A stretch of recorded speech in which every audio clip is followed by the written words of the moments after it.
Okay, hello everybody, and welcome to our second get-together of our Facebook Live with the Horticulturists. Thanks for getting on. If at any time, put your questions into the message box below the live, and we will address your questions as we go. But let's start first with some intros while we wait for people to hop on. So, Ryan, you want to start? First? I'm Ryan Pankau. I'm the horticulture educator here for Extension Unit 13, so I cover Champaign, Vermilion, Ford, and Iroquois counties. Awesome. Kelly? And I'm Kelly Allsup, and I'm a horticulture educator also, and I cover Livingston, McLean, and Woodford counties. Awesome. Same here. I'm Candice Hart, horticulture educator, and I cover Macon, DeWitt, and Pike counties. So we're all kind of clustered here in central Illinois. So we can definitely answer kind of what's going on in our areas, but obviously we're kind of familiar with the rest of the state too, and kind of what's going on. So please go ahead and start putting those questions into the chat box. But while we wait for that, we've all kind of brought some stuff to talk about that we've had in our yards or getting questions on. So Ryan, what did you bring today? Yeah, for show and tell today, I brought a native tree that's flowering right now, and it's Catalpa. And as you can see, my sample has kind of wilted a little bit over the day. And actually, last night we, at least around my area, Monticello is where I live. We got a pretty heavy rain, so it knocked a lot of the petals off, and so yesterday it looked a lot better than it does today. So I did bring some pictures that show the beauty of the flower. And Matt, if you could pull up our pictures, we have. So I brought a picture in of leaves and flowers, so you can kind of see the cluster of flowers with the leaves, and then there's a close up. We have a close up of the flower, so it's just it's a really beautiful flower that I think a lot of times we overlook because it's part of a whole tree canopy. So we've got a picture of it as a tree. I'm lucky enough that my Catalpa tree almost touches the ground. It's on our property line, and we've kind of let the limbs hang down. So I just was walking by the other day and happened to really take a close look and was really impressed by the flower on this tree. So something that we kind of miss sometimes. Yeah, because a lot of times they're so tall or so far limbed up that you don't really notice them. Not as noticeable when it's in a whole tree canopy. But it also reminded me of an interesting attribute that Catalpa has. On its leaves, it actually has what's called extrafloral nectaries. So these are plant structures that produce nectar. So it's extrafloral because it also has nectar in its flowers, and it's also producing nectar on those leaves. So the question is, why would it produce nectar on its leaves? Yeah. Well, it's an interesting relationship that's mutually beneficial. That actually draws in predatory insects to eat the other insects that would otherwise be eating leaves on the plant. So these type of plant structures are found worldwide on almost 4,000 different species across 108 different families. So they've been pretty well studied nowadays, but in the past we didn't really understand quite the relationship. So it took some pretty in-depth studies in the 70s and 80s where they excluded ants from areas to kind of identify this ants and other insects that would come in and also eat the nectar and then also prey upon some of the insects that are eating the leaves. But it's interesting that when Catalpa has damage to its leaves, it starts to exude this nectar to draw in some of the predatory insects. So it's not know that at all. Kind of a really interesting thing. Did not know it either. I thought it's a great, interesting story. I think insects do that a lot. They've learned to adapt, and of course, insects are adapting right along with plants, and it's wonderful. Well, I love Catalpa myself, and so it's one of my favorite trees, and it does segue into what I'm going to talk about. When I go up to a flowering tree or look at a flower, I always wonder what pollinates it, being the pollinator-minded person that I am. Yeah. And so I have been really into this book lately. It is a bees identification book by Heather Holm. And what happens is it goes through and it shows you these different species of plants, and it shows you what kind of bees will actually be attracted to that particular plant. And so then it gives you really great ideas of what kind of plants you want to plant if it's something you're really into. I love Heather Holmes. She's from Minnesota. She's a writer. And she just really has been doing a lot of in-depth publications telling us that kind of thing. What kind of bees are attracted to this? What kind of different pollinators? And so this one actually shows the Catalpa is pollinated by bumblebees and large carpenter bees. And so I just had my book, and I was like, I'm going to just to see which ones. Catalpa, so bumblebees and large carpenter bees are all over that catalpa tree right now. Interesting. Which are primarily nocturnal, right? So I think a lot of those species that pollinate catalpa are nocturnal. So it happens at night. Interesting. Which white flowers tends to kind of tell you that, right? That the white flowers, they show the a better stark contrasting colors in the background. Yeah. Interesting. I'm sure their bumblebees are out during the day too, so I'm sure they're somewhere. But who knew there were so many cool things about catalpa? Right. It makes you want to buy a bigger yard so you can plant a catalpa. We had a catalpa growing up, and we put a house edition on it. We ended up having to take it down, and I was sad that we had to do that. But I know my dad was always, the seed pods that hang down that look kind of like cigars. Some people don't enjoy those because they're a little messy in the yard, but overall, I think it's a great tree. Yeah. I love those big, huge, beautiful seed pods. Yeah, me too. Yeah. And Aaron commented and said those flowers are beautiful, and they definitely are. And a little different shade of green on the leaves. It kind of stands out from other trees. It's a bigger leaf than a lot of things too, which is kind of nice. Yeah, pretty good sized leaf. Yeah. I think the first time I really truly ever noticed a catalpa. So that's a pretty good size. Yeah, they're big. A catalpa, the beauty of a catalpa. I was doing an internship in Ohio, and I had to make a flower arrangement from the plants that were blooming in the arboretum and go talk to the director so she could be, have a little bit more of the beat of what was going on. And I was doing an internship, so I remember I didn't know, all there was to know about floral arrangement. So I was using everything I could possibly get my hands on, and I take this flower arrangement and make these catalpa flower arrangements, like overwhelming fragrance. It turned out really beautiful. How long did they last? Did they wilt in like a day? Yeah. They're not. But pretty. She got to see. Yeah, exactly. She got to know. Hey, the catalpas in our arboretum are blooming, and this is how beautiful they are. Cool. Very cool. Awesome. Well, I brought along a sedum plant because I was thinking about this the other day. I was out working in the garden. How this time of year, all the plants are relatively short. They're just starting to kind of grow up in the perennial garden. But a lot of times in the fall, we end up having some of those perennials that kind of flop open and they kind of look a little crummy in the perennial bed because it's open in the middle and everything's kind of flopping over. And Autumn Joy sedum is definitely one of those, or any of the popular sedum perennials is definitely one of those that once it gets these big, heavy flowers on it, later in the season, usually kind of late summer, early fall, there's so much weight on the stems that those small stems just can't support it. So one thing you can actually do earlier in the season is you can pinch those type of plants back.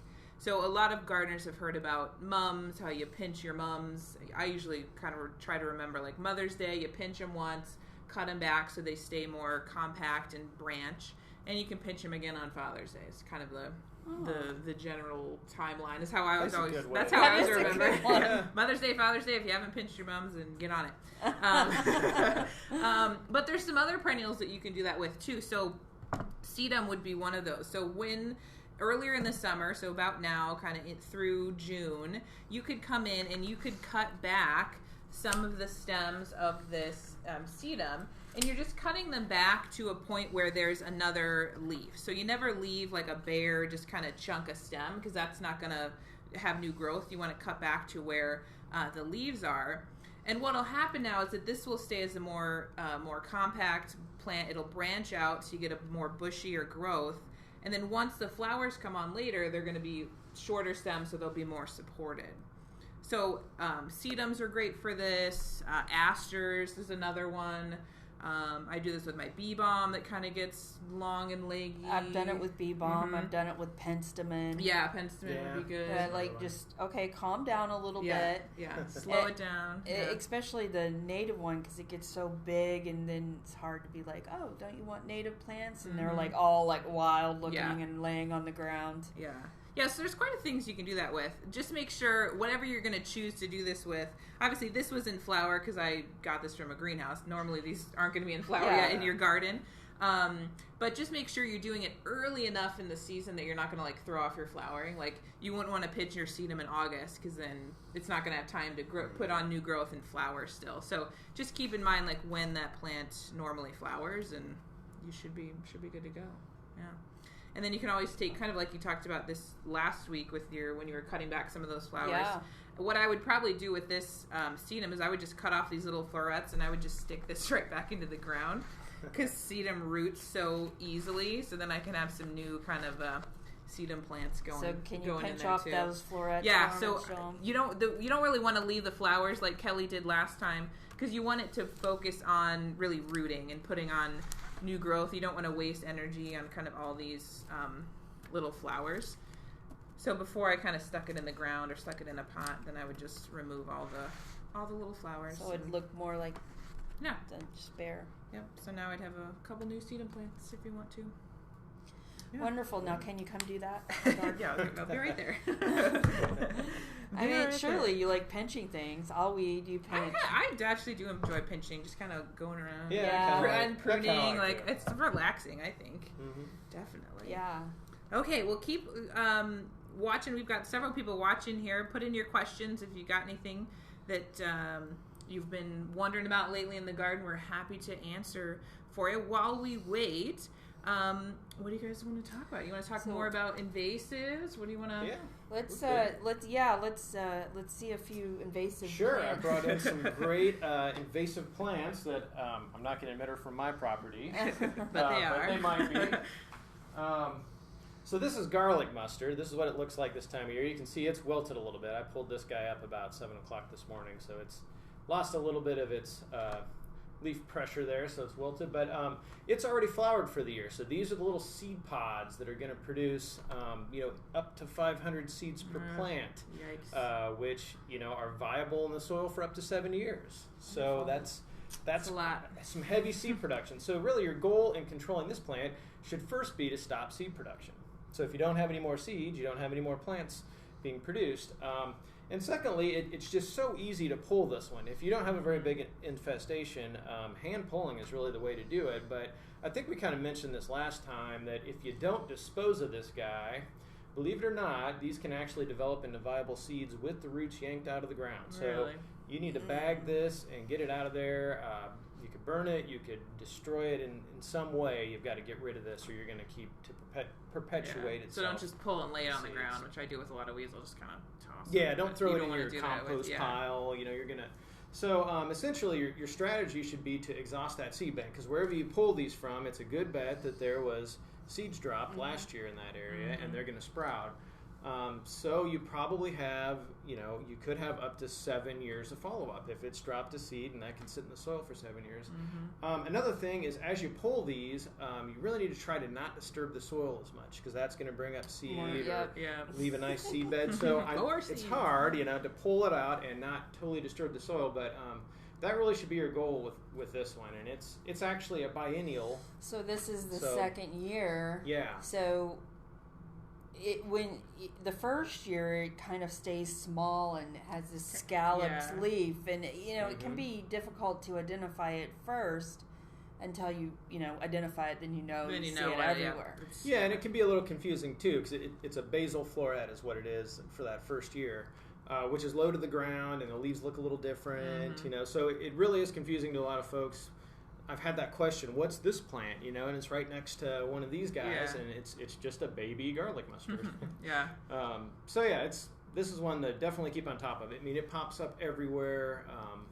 I know. I think just because you live next to the woods doesn't mean you're the only one that's going to have to deal with garlic mustard, because I live right in the middle of the city, and I look over at my neighbors, and they have a garlic mustard plant just growing out of one of their ewes. So it's everywhere. If a bird dropped it in, or who knows? I mean, it's just such a prolific seed producer. That's its strategy for perpetuating itself, is just massive seed production. So they get everywhere. They get in your shoes if you walk through a patch of it. So that's something to remember. You can spread it around your own property in your shoes. So now Kelly gets right up on her soapbox. Why do we care about invasive species? We do. I totally believe that invasive species have contributed to pollinator decline and decline of not only habitat but birds, but because what this does is it takes over the whole forest floor because it has so many seeds, and it's it can germinate in shade when the native plants actually need a little bit of sun. So then it just takes over. So then all you have is just a sea of garlic mustard or honeysuckle or any of the and then you have none of these native plants. And when we think about like a butterfly caterpillars, they've learned to adapt on maybe one or two species of plants, and when that species is gone from that forest or from that prairie, then that butterfly is no longer in that habitat. And so I hate garlic mustard. Well, and it actually has allelopathic chemicals that it releases from its roots that inhibit growth of other plants. So it really can take over a site. And why it's important to control it in urban areas is because we send this stuff to our natural areas from the urban areas. So it is important to control this in your yard as well. Jeez. Okay, well, we've got a couple questions come in. So Ryan's got a whole box of stuff down there, so we'll have more later. Okay, so Erin is asking that her yard tends to flood in spots. Any good, easy to care for plants that could work in that type of area, or that could work in kind of a site that's going to flood for a period of time, would tolerate that, or maybe even help prevent some of the flooding. You can't really prevent too much with plants, but there's definitely things you could plant that would tolerate. Yeah, I'm thinking like rain garden types of plants, but I don't know any right offhand, like, some yellow flag iris. Yeah, I put in my previous house, I put in a little rain garden, and basically I put a lot of natives in there because I figured they're kind of adapted to our heavy clay soil that does tend to flood a little bit. So I did kind of black-eyed Susan and purple coneflower and some grasses, and it actually did really well. So I stuck with a lot of natives that tended to kind of tolerate that.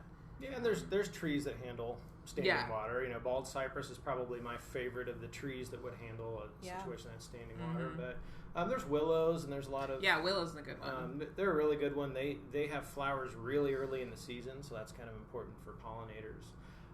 And there's also ornamental varieties of willow that have a little more ornamental character, like the corkscrew willow or some of those. So you can even get something a little neat that's not as native. What's the willow with the white and pink variegation? I know what you're like talking about. Isn't it like a dappled willow? Is that what it's yes, called? I love I that planted one of plant. those last year because I love in the spring it comes out, it's so bright and So that'd probably be a really good. That would be a good one too. Yeah. The Dappled spot I put it in is probably, I don't know how well it's going to do because it's probably not wet enough. So we'll see how mine does. But that would be a good one for sure. Okay, great question, Erin. Juan is next. He said he has a fig tree that he's had in a pot for about 3 to 4 years. It's about 3 to 4 feet tall. And he was told the tree will survive our winters if it's planted after the roots are long enough. Do you have any experience with planting and growing fig trees in Illinois? Well, pretty. You really do have to have the right variety of fig. So, and there are, there's the Chicago fig is the one that I think of. That's the one that I've heard about. I've got that to survive in southern Illinois. Now, I haven't planted one here in central Illinois. But it's called the Chicago fig. It should make it here. So it does depend on what type of fig it is, but that probably is true that to have a little bit more of a root mass when you plant that out is going to help it survive. And also, planting location is going to be really important. You want to really find a nice protected area, maybe an area that gets some south-facing wall behind it that would catch sun in the wintertime, because it's when those temperatures dip really cold, and on those winter nights is when those twigs freeze up and die back. But my fig in southern Illinois actually died back completely one year and sprouted from the roots again. So that may be the kind of thing that you get here in central Illinois, is that it's going to sometimes die back, but it'll still, they really grow well when they're vigorous plants. So I totally agree. Location. There's nothing like finding the perfect location. You could grow really, I've had a master gardener grow crepe myrtle in their backyard. Really? It's like we can't grow crepe myrtle here. It's but it's because he had that protected location. It was near the house, and it just survived. I personally don't have experience with fig. When I was in the greenhouse industry, we used to sell them as like, put them in a patio pot, bring them in during the winter. I never told people. Well, and if you want to go to an extreme, I know somebody that builds a structure around his fig every year and fills it with straw or something. Oh my goodness! Wow. To get it through the winter, you have to do that after the leaves fall off. But there are ways that you can artificially kind of nurse it along. That seems a little labor intensive for me. That is devotion. Yeah, and when you do plant it, so when you do take it out of the pot, make sure you kind of really spread those roots out well, water it really well to get it really well established in whatever spot you pick. Mulch it real well. Yeah, mulch it real well. Just as always, mulch it. Yeah, and then just make sure it's blocked from those cold winter winds with some fencing, other shrubs, whatever it might be. Yeah, and I've even seen for, evergreens get a lot of winter damage from exposure. I've seen temporary fences you can buy that you would set up to just kind of screen it from the wind and create that little microclimate for the winter. So there's a lot of ways you could try and protect it. Yeah, or like you said, make a box around it essentially and then fill it with leaves or straw or something real light. 'Cause you don't want it to get too moist in there either. So that's another thing is you need to have a roof that blocks water. Yeah. Maybe we should start a new industry, figs. I used to, I mean, Candice knows this, Ryan doesn't, but I'm from Texas. And I remember as a kid having a fig tree in my backyard. Really? And it was gigantic. I mean, of course I was a kid, so I felt like it was like 70 or 80 feet tall. I mean, maybe it wasn't, but it was a huge tree. And the figs were absolutely delicious. I mean, a kid eating that many figs, I just have such fond memories of figs. And I just love the look of figs, too. I've used them like in full designs and stuff, too. Really? Without eating them, definitely. Cool. Juan says thank you, so we must have answered his question. Very good. Or really answered the question and went a step further. Yeah, exactly. Okay, let's see. We've got a question from Sally here asking about cow parsnip. Is cow parsnip dangerous? So this is one of those, I feel like every early summer, this kind of comes up, like identifying all of those different carrot family plants that grow in roadsides and ditches, and what is it? Is it harmless? Was it last year or the year before the news seemed to pick up on some of them, and it was like a frenzy of oh my gosh, what's gonna... And then the following year... First Detectives came and taught us a lot of how to identify those trees. I mean, trees. Weeds, basically. those weeds that, if you touch them, they might harm your skin or you react to them in some way. I remember I wrote a blog post about it. We have a ton of info I know on our website. I know the Home Yard and Garden Pest newsletter has an article that talks about the difference between like Queen Anne's lace, cow parsnip, what else? Poison hemlock. I would definitely explore Home Garden Pest newsletter. The other one I might explore would be Morton Arboretum. Yeah. The plant healthcare reports, they might actually have some really great pictures and descriptions. Yeah. So I can't think of the exact plant characteristics. Me too. I always have to look too because they're so similar. The features on. I don't know off the top of my head. I called my blog article "Bad Carrots." Oh, there you go. So go to the extension website, put in the search bar, either put in cow parsnip, and that'll get you at least a couple articles, or put in bad carrots. I didn't even mention the name of my blog. Should I mention the name of my blog? Sure, go for it. It's Flowers, Fruits, and Frass. So all you have to do is type in flowers, fruits, and frass and bad carrots, and it will give you a plethora of bad carrots and other plants that will try to hurt you. Yeah, so Sally, she said the one that she has is already 5 feet tall. Ooh, wow. It's almost like you need to call in a professional. Yeah, send us a picture, or if you can email one of us, or even put it on this Facebook page here. A picture's always helpful. Then we can help you compare because I know I had a question come in a couple weeks ago wanting to know if it was giant hogweed, which is also a carrot family member, but pretty rare in Illinois at this point. They found, I think, a couple up in the Chicagoland area. But giant hogweed gets like 15 feet tall. It's huge. Yeah, it's huge. But very dangerous because it does have a chemical in it. If you cut the plant and get that sap on your skin, it's a photodermatitis plant. So when the sunlight hits that sap, you're going to get some severe burns. But luckily, that's very limited in Illinois right now. They're really watching for that one. So cool. Okay, so there are definitely a lot of lookalikes there.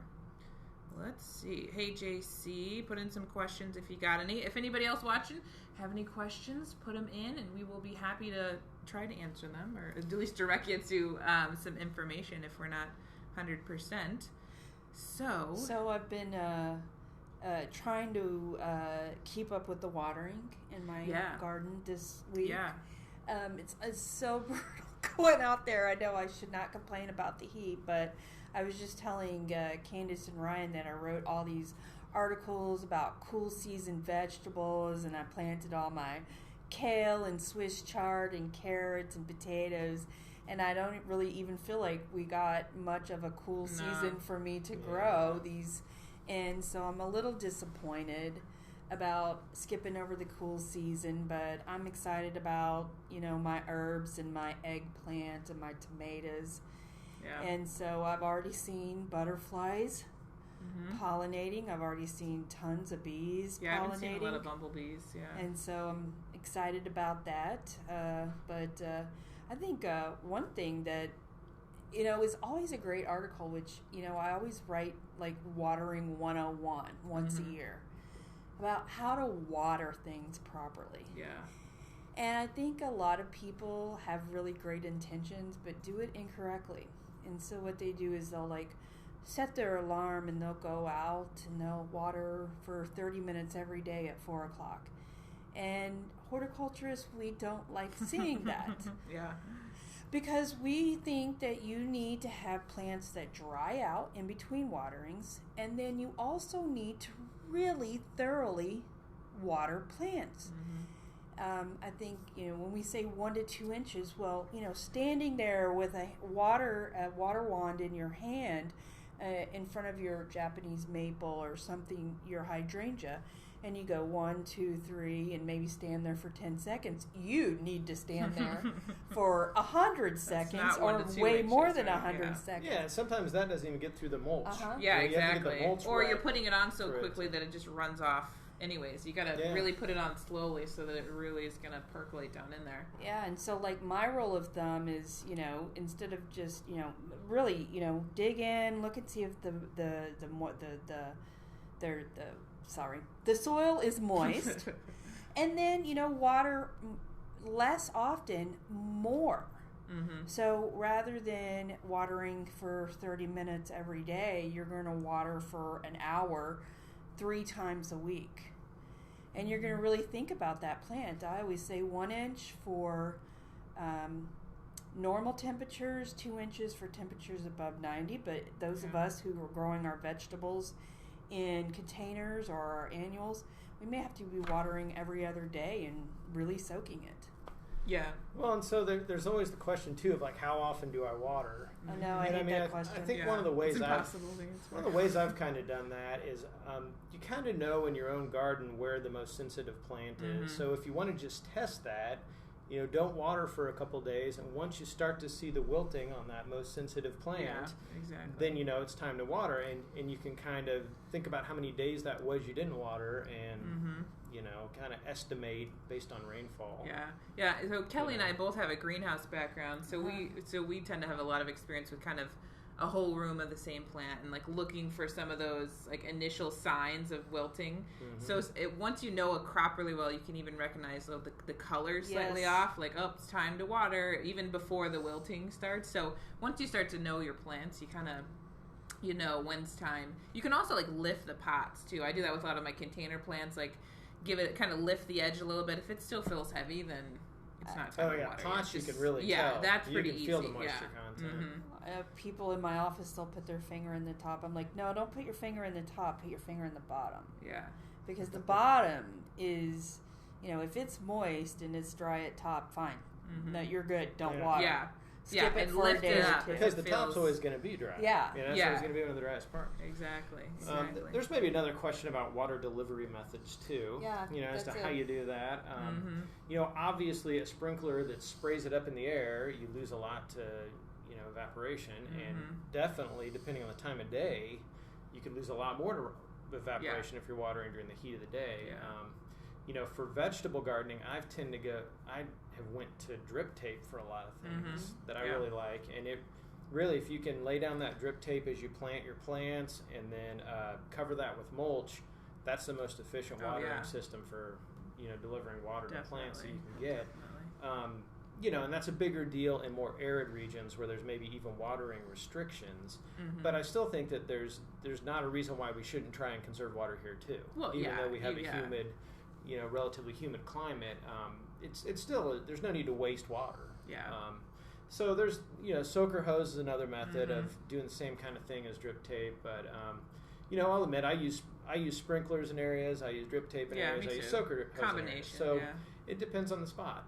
And it depends on how often I'm going to water that. Like my hosta transplanting we talked about last week, I have a sprinkler setup for that because I'm going to water it this year, and then I probably won't really water it. Once things there's a lot of things once they're established that first year that don't necessarily are going to need extra water the next year. So that that's a great spot for. I view a sprinkler as a more temporary setup, or really even if I was really thinking, I probably should have got soaker hose to put through there because then I would be again not wasting the water that's going up into the air. So. But it works. For hindsight is 20/20 in gardening.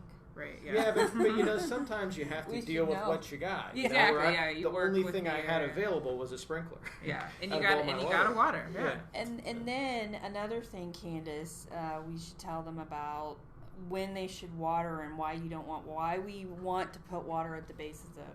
Yeah, exactly. So you kind of mentioned how you can use a lot of water to evaporation in the middle of the day, and that's one reason to avoid kind of the middle of the day, but you also want to avoid kind of the evening too. I know I'm bad at this because I'll get home from work and I'm like, well, I need to water and I didn't do it in the morning, so it's still got to do it. But you want to try to do it before it gets close to sundown, because if you're watering those plants, especially with an overhead sprinkler, you're getting everything wet, you're getting all the foliage wet, and then it's 8 o'clock at night, that plant's going to stay wet all night long. There's no sunlight that's going to dry that off, and that's where you get the powdery mildew and the other fungal diseases that move in. So you're just creating a nice environment for fungal growth. Exactly. It's perfect conditions. You may water your bachelor's buttons in the evening, but you're not going to water your peonies in the evening. Exactly. Like so cucumbers, the sensitive cucumbers crops, or cucumber, squash. Never leave water on those leaves because they're so prone to powdery mildew and all the other. So a better time would be early in the morning before you have a lot of heat for evaporation, and so anything you do get on leaves can dry. Yeah, exactly. So set that alarm. Get out there. Okay, I think we've got a couple questions that have come in here. Reed is asking about pokeweed. He has pokeweed that he's attacked mechanically and chemically for 9 years. Oh my goodness. And it keeps coming back. Is there any hope for him?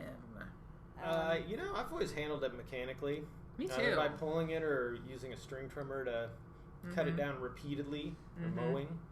Yeah, and as long as you keep at it before it's able to put on those fruits and those seeds, and I've been able to have pretty good success. So actually, I know Reed, and I have seen this infamous pokeweed before. Let's hear about it. I mean, I'm not a big fan of pokeweed. It's kind of weedy looking. It also can harbor spotted ring drosophila, which can be a bad insect for fruits, but and it's a pretty healthy looking plant. I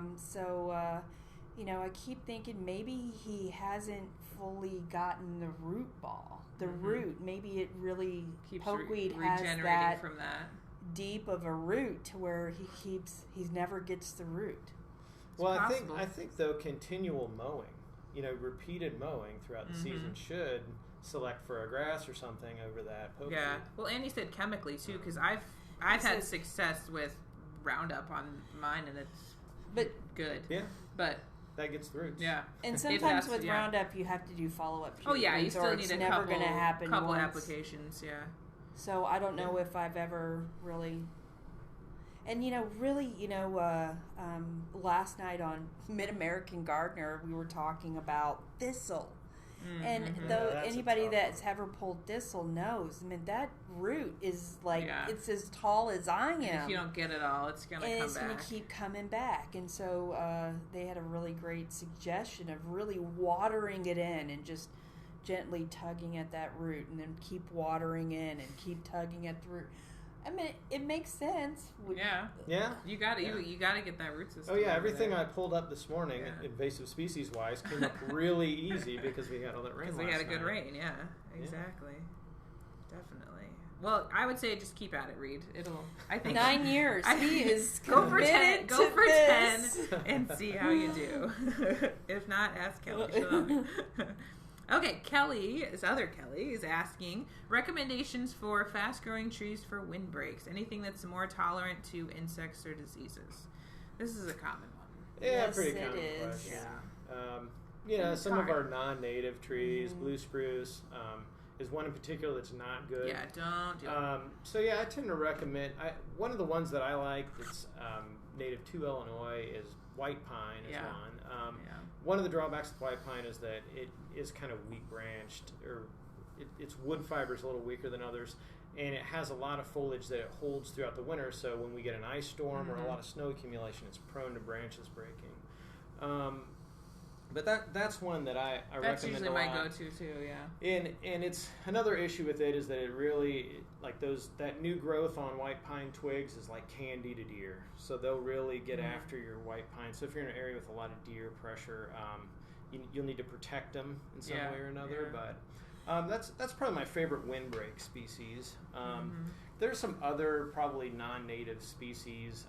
Concolor fir does a little better than some of the other non-natives that you could add if you weren't interested in native stuff. Yeah. But back to the native end of things, eastern red cedar is a native that I like for windbreaks. It's just a really tough tree. It's not the most attractive. Yeah.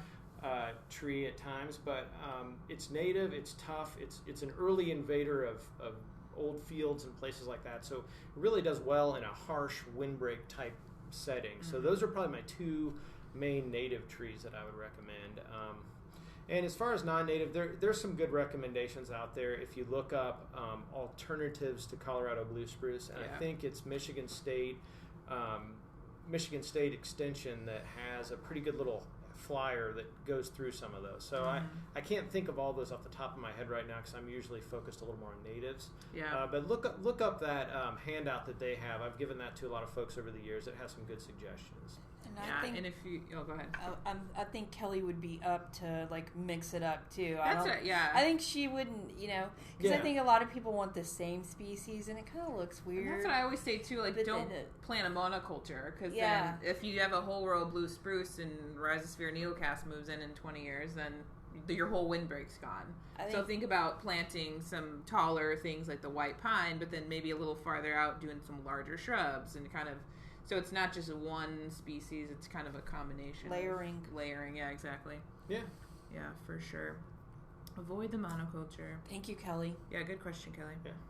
Okay, I think that's all we got right now, so keep those questions coming, and we will keep chatting about what's going on in the garden. Well, what cut flowers are you cutting right now? Well, the peonies, of course, just finished, so I think that was the bad thing about all this hot weather we've been having. Usually the peonies, you can kind of extend a little bit, because if it's cooler, they kind of hold on the plants a little bit longer, but I know, I harvested all my peonies last week, and that was it. If you didn't get them last week, they were pretty much toast. So last week I talked about kind of that marshmallow stage of the peony, where you can harvest them when they're just showing color, and then you can wrap them in newspaper and keep them in the cooler. So I've actually got some chilling out in the cooler, ready for later. But I'm kind of in the same ballpark with you with the cool season vegetables. I've had a bunch of cool season annuals, and I'm not really sure what's going to happen. I have a whole bed of stock, which is a great cool season flower, and I don't know, they're growing, but I'm not sure they're going to flower for me. I don't know. It's just been so warm. So we'll see. See what happens. Yeah, I mean, come on, I want spring. We I just want skipped spring and fall entirely, and that was such a bummer. Yeah. So who knows what's going to happen? Yeah. Well, so another question from last week was gardening podcasts. Oh, yeah, that's right. And so I pulled our master gardeners here in Champaign County, just sent out an email, and thank you to anybody that's watching that did reply. There were some great suggestions, and I've spent a little time listening to gardening podcasts over the last couple of weeks since our last one. One of the ones that I really liked is the Joe Gardner podcast. It's Joe Lample from Growing a Greener World on PBS. He has a series, and I do like the fact that he focuses on a lot of organic methods and things like that, but just a huge variety of topics. You know, everything from, I think this week's, the most latest podcast was what to do with recycling plastic pots. And I think that's a really, so check that out. There's some interesting suggestions for what you can do with that. There's some interesting stories about recycling programs. So that may be something that you could start in your community as a recycling program. Yeah, because sometimes they don't pick up those plastic pots, right? Just if they're regular recycling. Mm-hmm. And some of them, some of the materials that they're made with have a really hard time having that number stay on them. The number's on them when they're produced, but it rubs off. Okay. And so, the number on the plastic tells you how it needs to be recycled or dealt with. And, somebody somewhere has to sort all those plastics out because when they melt them down to reuse them, certain plastics melt at different temperatures and they can't have a mixture. Gotcha. So there's a good deal of labor in all that sorting. But anyway, that's one of the examples. But they talk about a lot of plant, there's obviously a lot of plant topics. Yeah, and Matt put a link in there for you guys to check it out. I'll have to check that one out too. I didn't hear that one. That's a good one. Another one is in defensive plants. And I believe this was started by a grad student from U of I. Oh, wow. Cool. It is a really good one. It talks about the grand scheme of things, a lot of ecology type topics in that one. But that's a really good one. I've enjoyed listening to that for the last few weeks. Awesome.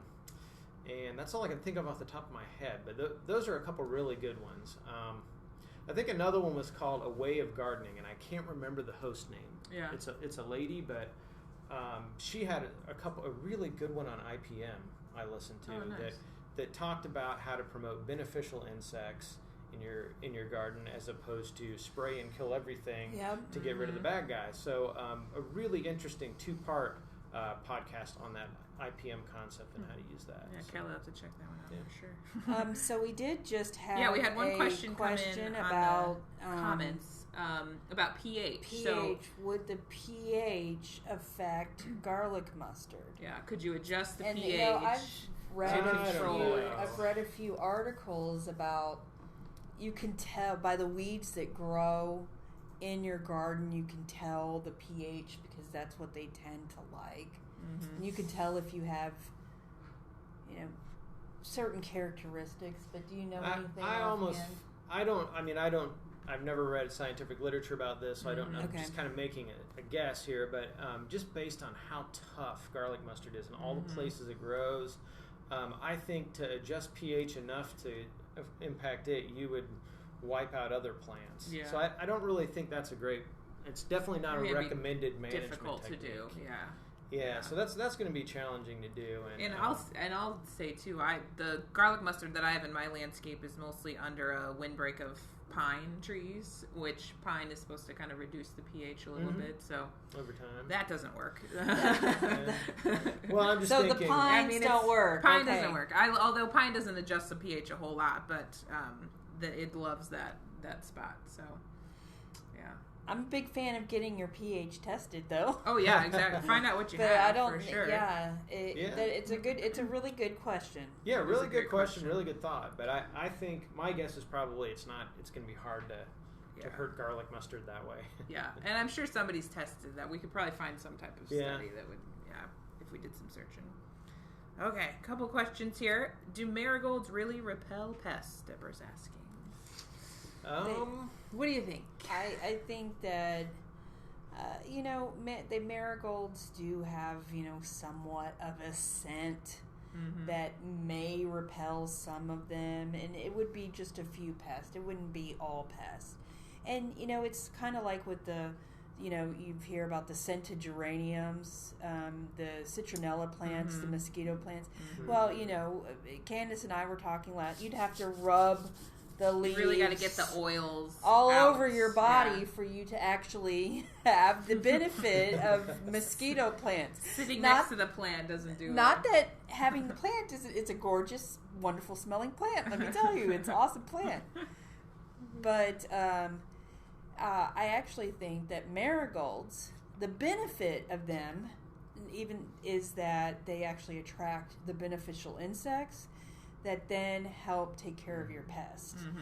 So, the beneficial insects, it's usually the larva of a beneficial insect that helps control those insect pests. But the adults need pollen or nectar, and they're coming for the flowers. So it helps both life stages. Yeah. So it wouldn't have to be marigolds. It could be a variety of other Oh, yeah. It's always a good idea to put some flowers near it next to your Yeah, but I do know in the past, like I planted a wall of marigolds around my garden bed thinking it would keep the rabbits and everything else out, and I don't know that I've seen much success out of that. But it looks really nice. Yeah, I do like how it looks. Yeah, so I think it has benefits. It may not be the best deterrent and I've seen rabbits eating marigolds, so I don't think it's... but I know a lot of people do it for that. Yeah. But I think it is a great way for beneficials, and it's also a good just kind of trap crop. Like, it's going to attract some of those pests. They're going to come to those bright yellow flowers before maybe they go to your tomato flowers or whatever else. And I have never personally tried this, but I would love to plant chives next to things that get attacked by Japanese beetles. For instance, I have this huge thing of ostrich ferns, and you hear in the what do we call it, like garden lore? Yeah. That garden chives and garlic, and I love talking about companion planting. Don't get me wrong. I just don't always have that research to back it up, and we really need more. So I would love to plant chives next to something to see if Japanese beetles actually are deterred by that. Well, I do like that concept of a trap crop where you plant something that's going to draw them in, and I can't say that I've done that too many times on purpose, but there's definitely been parts of my garden where it's like, okay, that's now a trap crop. Yeah, well, and we would do that in the greenhouse occasionally. We'd fill the bench with a couple of pots of yellow marigolds, and then that's a great way to kind of identify what kind of pests you got first before they move to the other stuff. Yeah, so I would plant them either way. Maybe they are repelling, but either way, it's a great cut flower too. So I'd love to do the research. Anybody that would like to fund my doctorate, no, I'm never going to get it. There you go. I'd love to do that research. And we have a lot of. I know there's at least a couple good articles on our website about companion planting. But you're right. A lot of it is like, oh, I tried this and it seemed to work. There's not a lot of like scientific studies, but no harm in trying it. So scientifically, I think adding flowers to the garden does bring in beneficial insects. Yeah, so we know that. Yeah, so that's proven. You're not gonna go wrong by planting marigolds. Totally. Yeah. Okay, and then Laura suggested a couple other podcasts. You can see in the comments there. A Way to Garden by Margaret Roach and the Native Plant Podcast are her favorites. So those sound nice. Good. Yeah, thanks, check Laura. Those out. Have to check those out. Okay, we've got about 10 minutes left, everybody, so keep those questions coming. And while we wait, should we see what other invasive species we have? Sure. I brought a couple that came from the horticulture industry. So there's so this is a burning bush. Euonymus is the genus for this, and it's a beautiful shrub. Actually, maybe we talked about this a little bit last week. I think we did a little bit. It's gorgeous fall color. Yeah. So a disappointing one to find out was an invasive for me because I do like this plant, but I don't even know where this came from. I don't know where there's a burning bush near my property, but this is one that I actually missed. I sprayed some of this last week, so I missed this little guy, so I pulled it up this morning. But anyway, it's opposite leaves. It's got a little bit of a winged twig. There's a little bit of, so as it gets bigger, there's little ridges on the twigs. That really easy to identify if you just feel that stem. Yeah, pretty easy to identify. Not a lot of natives that look like this. But then in the fall, of course, it has those red fruits, which is churns. What birds are probably collecting and dropping into your woods. Basically. Well, and it has wonderful fall color. Yeah. It's really and so how are you getting rid of it right now? Well, I don't know why it is, but I have a lot of little tiny ones. So I was trying to spray a lot of stuff in an area that I've started a new garden bed that was just a lot of weeds and junky things. And so I've sprayed a foliar spray of glyphosate, Roundup's one of the trade names for that chemical, and it seemed to control it pretty well.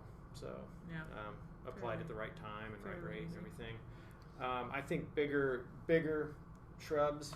These guys. It wasn't much taller than this. I pulled it out of the ground. It kind of broke, but it was maybe like 6 inches taller than this. But if you get really big ones, you'll need to actually cut the stump and treat the stump with the chemical.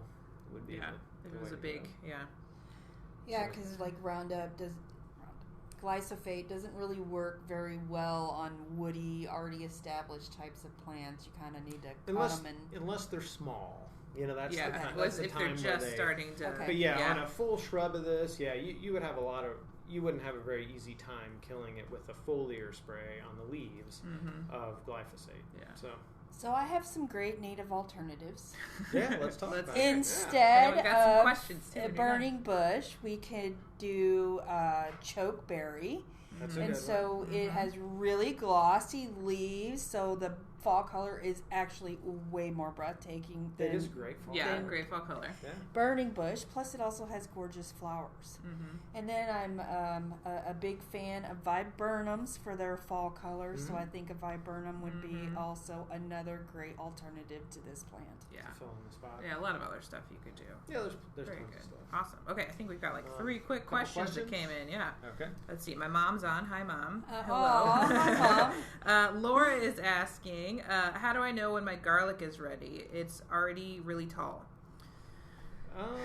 Garlic experts? Well, I've written articles about garlic. Isn't it? It's not yet. It's like no, July. it's not Like yet. it'll start early, falling over. It starts yellowing. It starts to fall over, and then the nice thing about that is at the time of year that it starts to yellow and it starts to kind of fall over, we're not getting much rainfall. So that it would be critical to get it out of the ground if we were getting a lot of rainfall as it stops and starts to wilt and everything, because you can get some bad effects in wet soil of just a garlic bulb sitting there doing nothing. So I've always been pretty lax in how I harvested that. I wait till it's pretty dang yellow and just about all yellowed up, and then that's when I pull it.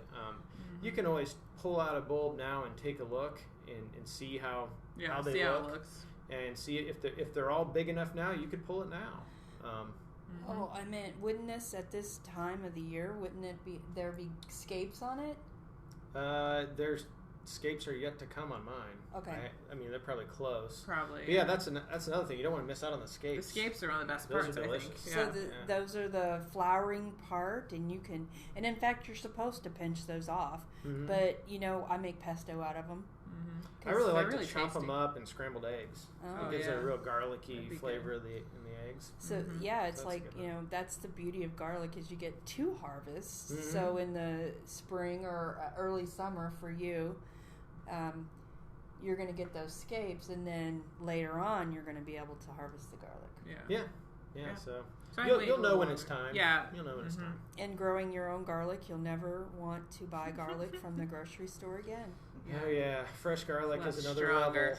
level. I know. I remember buying my first fresh garlic at the farmer's market, and we used 2 cloves.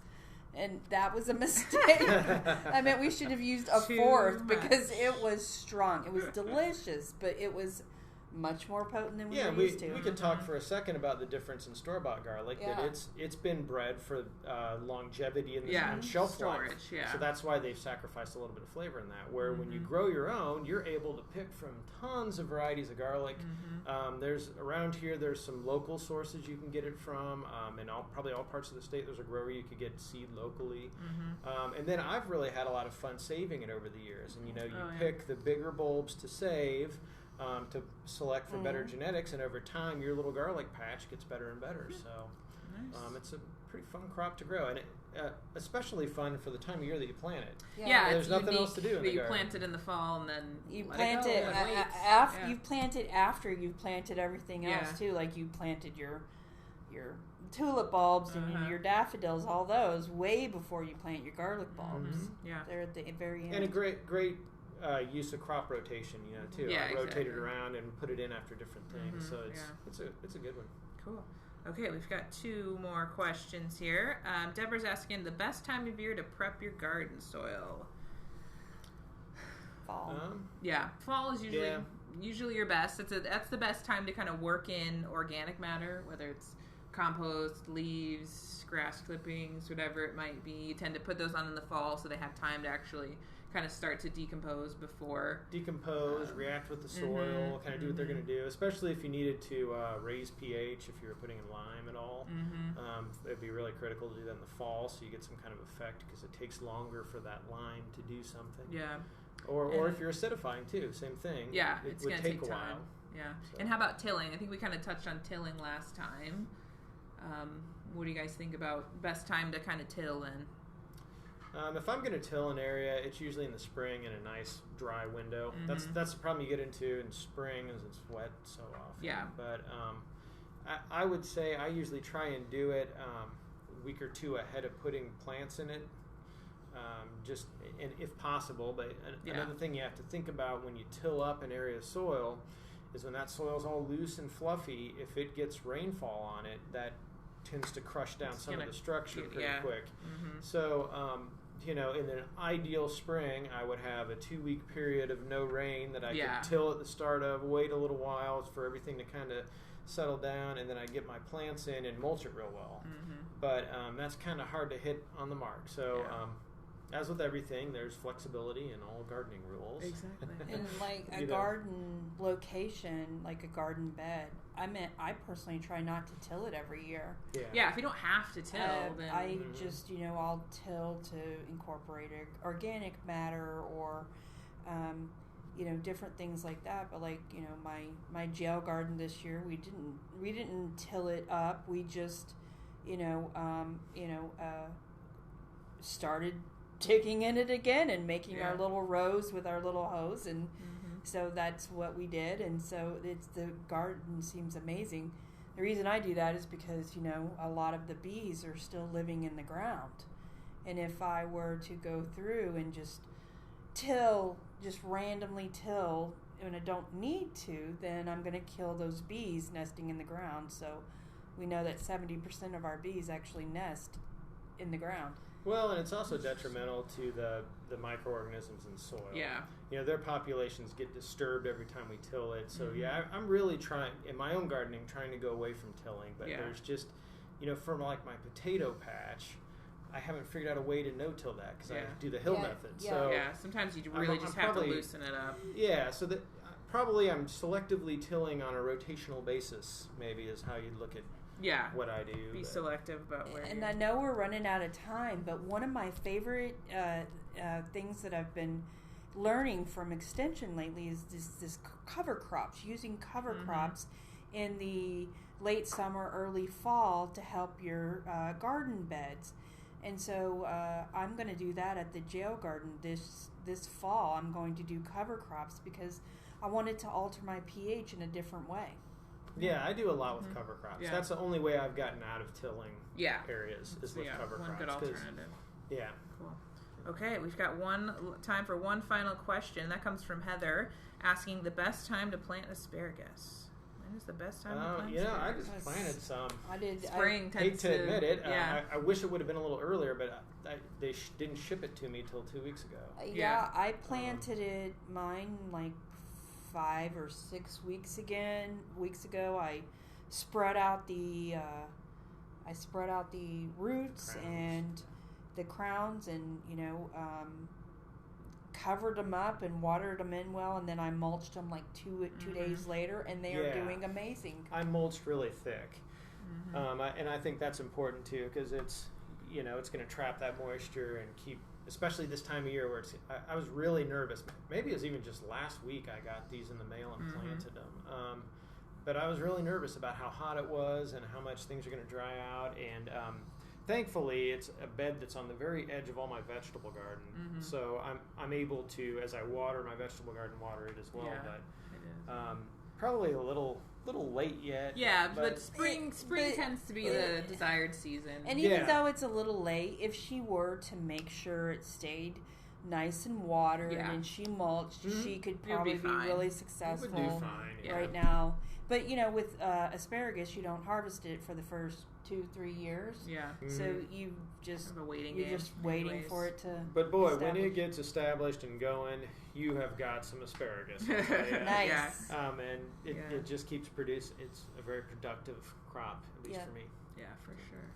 Okay, well, thank you everybody for giving us your questions today. We had a lot of fun, and thanks Ryan and Kelly for being on. And we will see you next time. So keep those questions, write them down, and we'll answer them. Yeah. Thanks everybody. Yeah, Thank thanks. you.